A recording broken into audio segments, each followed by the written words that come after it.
ఇంకా నా జీవితం ఇంతేనేమో, ఈ బాధలు, శ్రమలు, కష్టాలు అన్నీ ఇలాగే ఉంటాయేమో, ఇంకా నా జీవితం ఏమీ మారదేమో అని తలుచుకుంటూ బాధపడుతున్నారా సోదరి సోదరుడా?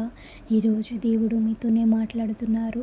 ఈరోజు మీవి ఎండిన బ్రతుకులే కావచ్చు, అందరూ మిమ్మల్ని చులకనగా చూడవచ్చు. పరిస్థితి ఏమైనప్పటికీ కూడా దేవుణ్ణి మీరు ఎప్పటికీ విడిచిపెట్టకండి. ఎందుకు అంటే ఆయన సజీవుడు, శూన్యంలో నుండి సమస్తము చేయగలవాడు. ఈ ప్రపంచంలో ఎవరు త్రోసివేసినా, విడిచిపెట్టినా మనల్ని విడువని వ్యక్తి మన యేసయ్య మాత్రమే. ఎప్పటికీ మర్చిపోకండి, యేసయ్య మాట తప్పే దేవుడు కాదు. మీరు ఏడుస్తూ కార్చిన కన్నీళ్ళ ప్రార్థన ఎప్పటికీ వ్యర్థం కాదు. కొన్నిసార్లు ఎంతో బాధ కలిగినప్పుడు మన నోటి కన్నా కన్నీళ్ళే దేవుడితో ఎక్కువగా మాట్లాడతాయి.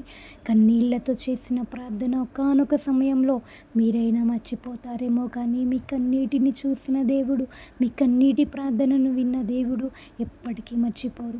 నీటినే ద్రాక్షరసంగా మార్చిన దేవుడు మీ బాధలను, కష్టాలను ఆశీర్వాదాలుగా, మీ కన్నీటిని ఆనంద బాష్పాలుగా, మీ నిందలన్నిటినీ దీవెనలుగా దేవుడు మార్చబోతున్నాడు. విశ్వాసం ఉంచి ప్రార్థించి దీవెనలు పొందండి. ఆమేన్.